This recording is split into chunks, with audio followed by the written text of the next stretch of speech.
everyone, so in this video I am showing you my take on the drugstore foundation routine. So all of the products that I use in this video you can get at like Walmart or CVS, I think maybe Walgreens. I don't really know, I've never really actually been in Walgreens, so I don't know if they sell makeup or not.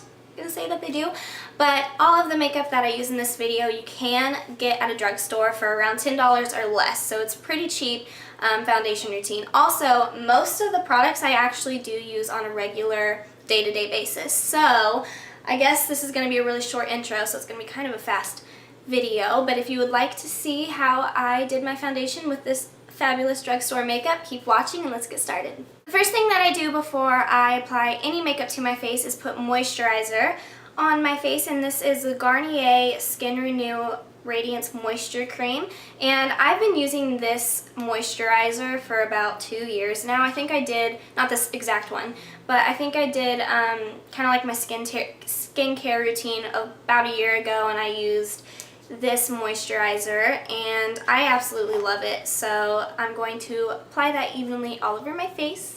Next, I'm going to prime my face for my foundation, and I'm using L'Oreal Paris Magic Perfecting Base, and this is actually a really good primer. I went to the store about a week ago to buy a couple primers and decide which one I wanted to use for this video, and I really liked this one. So if you guys are looking for a nice cheap base, a primer for your face, this is a really good one to use.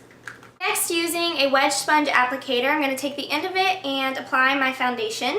And the foundation that I chose to use was the Maybelline Fit Me foundation, and I'm in the color 225, which is actually getting a little bit too dark. But I've been using the Maybelline Fit products for a while. I really like this foundation. It's a nice light coverage foundation, so if you don't like really thick foundation all over your face, I would go for this. It's nice light coverage, and it just works really well. Even though it's light, it still gives you a good coverage. And so I'm just going to take the end of my sponge applicator and just going to apply that all over my face.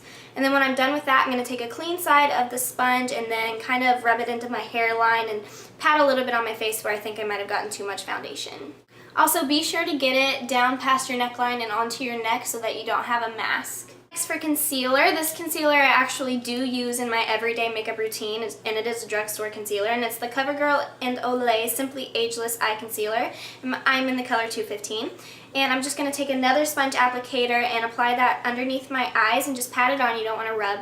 And I'm going to apply that underneath my eyes and on top of my eyelid, and that's just going to brighten up my eye.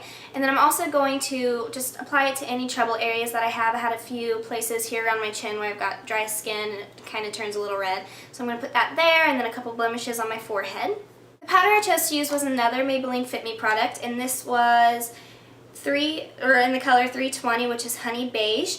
And I really like this powder. As you can tell in the picture, I definitely hit pan, and so I use this mainly every day. It is getting a little too dark for me. I need to go ahead and start buying some lighter foundation and powder because I'm getting a little pale. I haven't tanned a whole lot lately.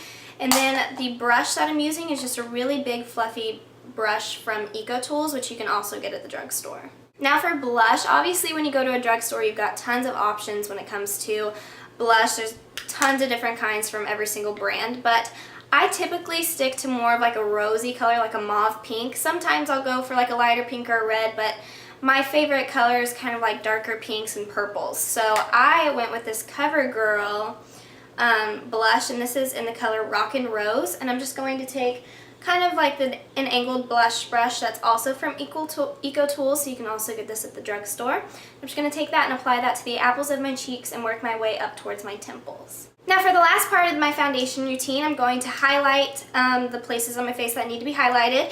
And instead of using an actual highlighter, I actually got this L'Oreal Paris Infallible eyeshadow. And this is in the color Endless Pearl, which is $8.99. And this actually works really great for a matte highlight. So I'm going to take a brush. This is actually a MAC brush, so you can't get this at a drugstore. But I wanted to get a small stippling brush. And this is the MAC brush, and it's $130, and I think this was from one of the like collections or Christmas collection or something like that. I'm not really sure. And I'm just going to take that and I'm going to apply that to the tops of my cheekbones, a little down my nose, and some on my chin. And then if you want, you can go ahead and do above your eyebrows so you have kind of like that T-zone, which I think that's what I did. But yeah, if you're looking for a nice, cheap highlight color. This is a really good highlight, so I would go ahead and try that if you were wanting to. But that was all there is to it. Obviously you can change out any of these products for something that you favor. If you have a different blush that you want to use, obviously you can use your own blush, but these are just the products that I really like to use and that I have been using for quite some time now. So I hope you guys enjoyed this. If you have any requests for more videos, please leave them in the comment section below. I'm kind of getting back into the swing of filming again, and I don't exactly know what kind of videos I want to film. Like, I don't know what tutorials, so if you have any specific like makeup tutorials that you want me to try, go ahead and leave them in the comments below so I kind of get more ideas for videos, and I will be sure to put those up. But other than that, I guess that's it, so I will see you guys next time. Bye.